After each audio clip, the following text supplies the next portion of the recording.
الحمدللہ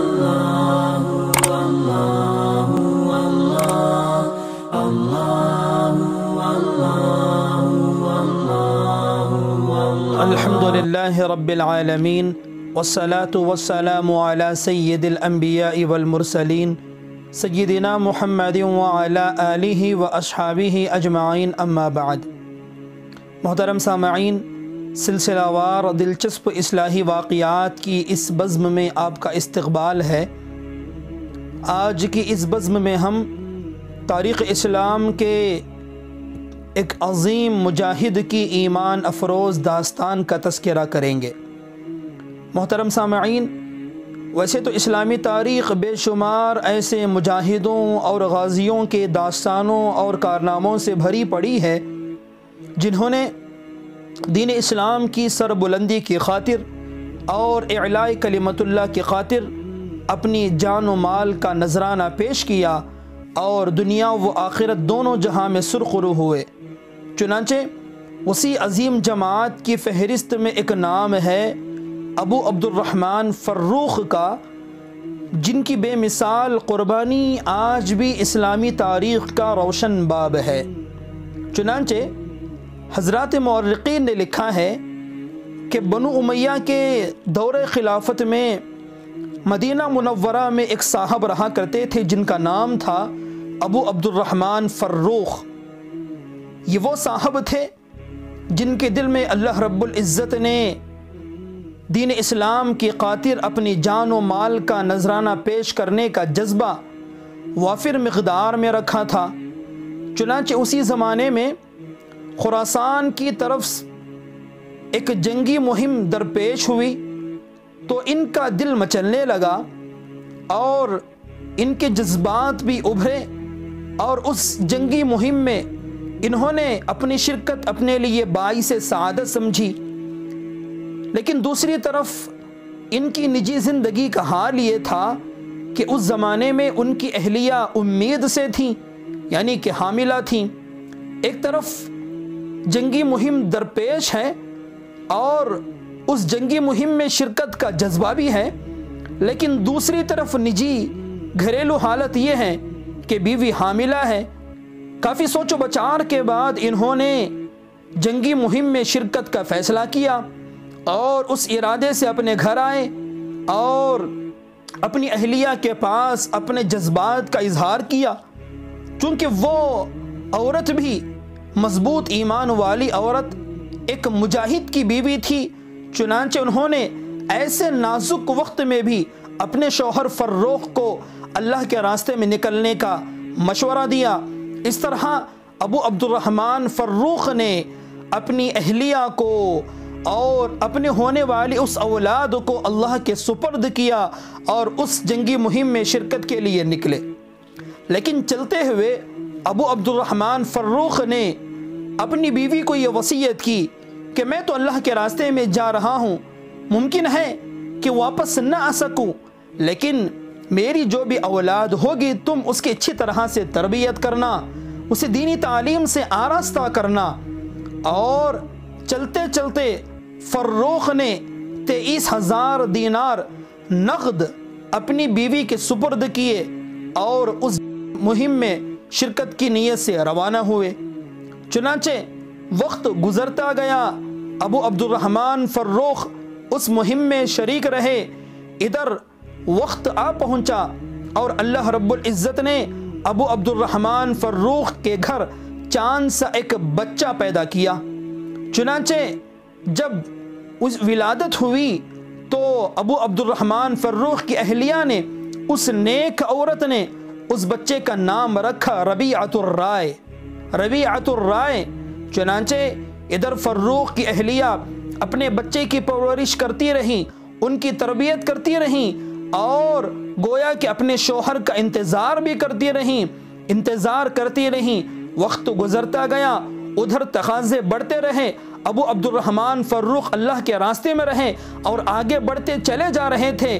ادھر ان کی یہ اولاد پرورش پاتے رہی، یہاں تک کہ وہ دن بھی آ پہنچا کہ ابو عبد الرحمن فاروق کا وہ معصوم بچہ بولنے لگا۔ جب وہ بچہ بولنے کے قابل ہوا تو اس نیک عورت نے اس بچے کو دینی تعلیم سے آراستہ کرنے کا فیصلہ کیا اور انہیں دینی تعلیم سے آراستہ کرنا شروع کیا، اور وقت گزرتا گیا، ادھر ابو عبد الرحمن فروخ کے تقاضے بڑھتے رہے، چنانچہ چلتے چلتے ایک زمانہ وہ بھی آ پہنچا کہ ابو عبد الرحمن فروخ کا وہ معصوم بچہ جوانی کی دہلیز پر پہنچا۔ چنانچہ ایک لمبے زمانے کے بعد ایک زمانہ وہ بھی آیا کہ ابو عبد الرحمن فروخ کے یہ بچے ربیعۃ الرائے دین کا علم حاصل کرتے کرتے، قرآن و حدیث کا علم حاصل کرتے کرتے مدینہ منورہ میں اس مقام پر پہنچے کہ ان کے علم کے، ان کے تقوی کے دور دور تک چرچے ہونے لگے۔ چنانچہ علماء نے لکھا ہے کہ حضرت امام ربیعۃ الرائے کا علمی مقام اس قدر زبردست تھا کہ حضرت امام مالک رحمہ اللہ ان کے درس میں شریک ہوا کرتے تھے، اور امام حسن ابن زید ان کے درس میں شریک ہوا کرتے تھے۔ حضرت امام مالک اور امام حسن ابن زید جیسے بڑے بڑے ائمہ وہ حضرت امام ربیعۃ الرائے کے شاگردوں میں سے ہیں۔ چنانچہ وقت گزرتے گزرتے ایک دن وہ بھی آ پہنچا کہ مدینہ منورہ میں مسجد نبوی میں حضرت الامام ربیعۃ الرائے کا درس حدیث کا حلقہ لگا کرتا تھا، جس میں وقت کے بڑے بڑے ائمہ اور اصحاب ذی علم و فضل اور آیان مدینہ شریک ہوا کرتے تھے۔ چنانچہ ادھر ابو عبد الرحمن فروخ وہ اس جنگی مہم میں شریک رہے۔ چنانچہ ایک لمبے زمانے کے بعد، بلکہ حضرات علماء نے لکھا ہے کہ 27 سال کے بعد، مکمل 27 سال کے بعد جب وہ مہم ختم ہوئی تو ابو عبد الرحمن فروخ نے گھر واپسی کا ارادہ کیا اور گھر واپس آئے اور مدینہ منورہ میں داخل ہوئے۔ مدینہ منورہ میں جب داخل ہوئے ہیں تو اس شان سے داخل ہوئے کہ ابو عبد الرحمن فروخ گھوڑے پر سوار تھے اور ان کے ہاتھ میں نیزہ تھا، لیکن جب وہ مدینے میں داخل ہوئے تو دیکھا کہ مدینے کی حالت تو بدلی ہوئی ہے۔ کیوں؟ اس لیے کہ لمبے عرصے کے بعد، لمبے زمانے کے بعد، 27 سال کے بعد ابو عبد الرحمن فروخ واپس ہوئے تھے۔ جب نکلے اللہ کے راستے میں، جب نکلے تو گویا کہ ان کی اولاد ابھی دنیا میں نہ آئی تھی اور یہ خود جوانی کے عالم میں تھے، لیکن جب واپس ہوئے ہیں تو ان کی اولاد عین شباب عالم میں ہے اور یہ خود بڑھاپے کی دہلیز میں داخل ہو چکے ہیں۔ چنانچہ ابو عبد الرحمن فروخ مدینہ منورہ میں داخل ہوئے۔ داخل ہونے کے بعد اپنا گھر تلاش کرتے کرتے، معلوم کرتے کرتے اپنے گھر پر پہنچے۔ پھر پہنچ کر انہوں نے اپنے گھر کے دروازے پر رک کر اس دروازے کو بجایا، اپنے نیزے سے دروازے کو بجایا، اور دروازہ بجانے کے بعد میں اندر سے ربیعۃ الرائے باہر آئے۔ حضرت ربیعۃ الرائے نے گھر کا دروازہ کھولا تو دیکھا کہ ایک بڑے میاں ایک گھوڑے پر سوار ہیں۔ انہوں نے دروازہ کھٹکھٹایا۔ حضرت امام ربیعۃ الرائے نے اس بڑے میاں سے وجہ پوچھی تو وہ بڑے میاں اپنے گھوڑے سے اتر کر اس گھر میں داخل ہونے لگے۔ تو حضرت الامام ربیعۃ الرائے نے ان کو روک لیا۔ کیوں؟ اس لیے کہ ربیعۃ الرائے کو کیا پتا کہ یہی ابو عبد الرحمن فروخ ان کے والد ہیں، انہیں پتا نہیں ہے۔ چنانچہ حضرت فروخ جب اس گھر میں داخل ہونے لگے تو حضرت الامام ربیعۃ الرائے نے کہا، یا عدو اللہ اتہجم علی منزلی، ارے اللہ کے دشمن، کیا تو میرے گھر پر حملہ کرتا ہے؟ اور ادھر ابو عبد الرحمن فروخ کو پتا نہیں کہ یہ خود ان کی اولاد ہے۔ تو حضرت ابو عبد الرحمن فروخ نے جواب دیا، لا واللہ، قسم اللہ کی میں کسی غیر کے گھر میں داخل نہیں ہو رہا ہوں، بلکہ انت رجل دخلت علی حرمتی، بلکہ تو وہ نامعقول ہے جس نے میری حرمت پر حملہ کیا ہے۔ تو نوجوان میرے گھر میں کیا کر رہا ہے؟ چنانچہ دونوں کے درمیان گفتگو ہوتے رہی۔ یہ بڑے میاں حضرت فروخ کہتے کہ یہ میرا گھر ہے، لیکن حضرت الامام ربیعۃ الرائے کہتے کہ یہ میرا گھر ہے۔ دونوں میں گفتگو بڑی۔ جب آواز بلند ہوئی تو لوگ جمع ہونا شروع ہو گئے تو دیکھا کہ حضرت الامام ربیعۃ الرائے سے ایک بڑے میاں بحث میں پڑے ہوئے ہیں اور حضرت الامام ربیعۃ الرائے کے گھر کو اپنا گھر بتا رہے ہیں۔ چنانچہ شور و غل بڑھتا رہا۔ اتنے میں یہ خبر حضرت امام مالک رحمہ اللہ کو پہنچی تو حضرت امام مالک رحمۃ اللہ علیہ تشریف لائے۔ حضرت امام مالک کو آتا ہوا دیکھ کر لوگ خاموش ہو گئے۔ حضرت امام مالک رحمہ اللہ آئے اور آ کر حضرت امام مالک رحمہ اللہ نے بڑے میاں کو دیکھا اور پھر کہا کہ بڑے میاں، یہ گھر ربیعۃ الرائے کا ہے، یہ ان کا گھر ہے، آپ ایسا کریں کہ آپ کسی دوسرے گھر میں قیام کر لیں۔ تو حضرت ابو عبد الرحمن فروخ نے کہا بھائی یہ میرا گھر ہے، میرا نام عبد الرحمن فروخ ہے، آج سے 27 سال پہلے ایک خراسان کی جنگی مہم میں شریک ہوا تھا اور آج میری واپسی ہوئی ہے۔ جب ابو عبد الرحمن فروخ کی زبان سے یہ نکلا تو اندر سے ان کے اہلیہ باہر آئیں اور کہنے لگی مرحبا مرحبا، اور ربیعۃ الرائے سے کہا کہ بیٹا یہی تمہارے والد ابو عبد الرحمن فروخ ہیں۔ حضرت الامام ربیعۃ الرائے کو جب پتہ چلا کہ یہ میرے والد ہیں تو دونوں ایک دوسرے سے معانقہ کر کے خوب رونے لگے۔ چنانچہ تھوڑی دیر بعد جب گھر میں داخل ہوئے تو ابو عبد الرحمن فروخ نے اپنی ساری تفصیلات سنائیں۔ پھر فروخ نے اپنی بیوی سے تقاضا کیا کہ چلتے چلتے میں نے تمہیں 23,000 درہم دینار عطا کیے تھے، تم نے اس کا کیا کیا؟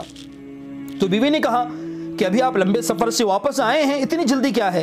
میں نے اسے کسی جگہ دفنا دیا ہے، سہولت سے ہم اسے نکال لیں گے، آپ اطمینان سے تیار ہو جائیں رہیں، ہم اس رقم کو نکالیں گے۔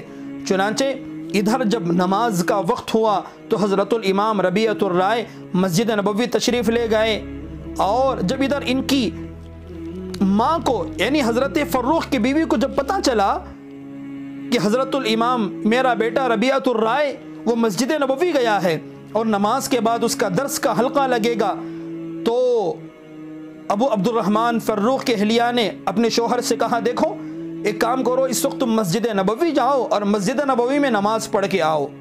اور ابھی تک حضرت عبد الرحمن فروخ کو یہ پتہ نہیں کہ ان کا وہ بچہ وقت کا امام بن گیا ہے اور امام مالک جیسا امام ان کے شاگردوں میں سے ہے۔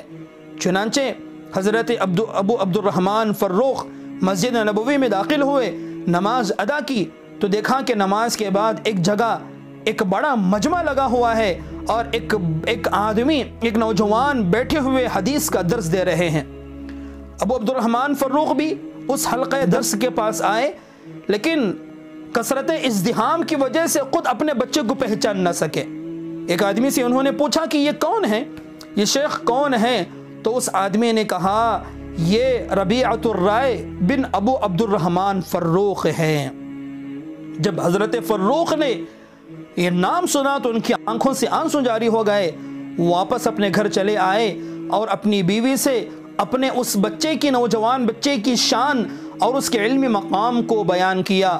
تو اس وقت ان کی اہلیہ نے پوچھا کہ بتاؤ تمہیں وہ 23,000 دینار پیارے ہیں یا تمہارے اس نوجوان بچے کی وہ علمی منزلت یا وہ وجاہت تمہیں پیاری ہے؟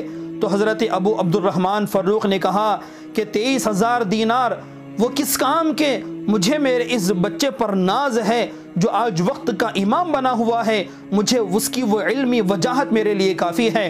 تو ان کی اہلیہ نے کہا کہ 23,000 کا جو دینار جو تم نے مجھے عطا کیے تھے میں نے ضائع نہیں کیا، ساری کی ساری رقم میں نے ربیعۃ الرائے کو دین علم حاصل کرنے پر لگا دیا۔ عجیب عورتیں تھیں، 23,000 دینار رقم جو امانت میں ملی تھی، پوری رقم کو حضرت الامام ربیعۃ الرائے کے والدہ نے اپنے بچے کی دینی تعلیم حاصل کرنے میں لگا دیا۔ تو حضرت ابو عبد الرحمن فروخ کی خوشی میں اضافہ ہو گیا، کہنے لگے کہ تب تو میری وہ رقم ضائع نہیں گئی۔ بزرگان محترم، اس واقعے سے ہمیں سبق ملتا ہے کہ اس زمانے کی عورتیں بھی ایسی ہوتی تھی جو اپنے شوہروں کے غیر موجودگی میں بھی اپنے بچوں کی ایسی تربیت کیا کرتی تھی کہ وہ وقت کے امام بن جایا کرتے تھے۔ اللہ تبارک و تعالیٰ سے دعا ہے کہ اللہ تبارک و تعالیٰ ہمیں بھی عمل کی توفیق عطا فرمائے۔ وآخر دعوانا ان الحمد للہ رب العالمین۔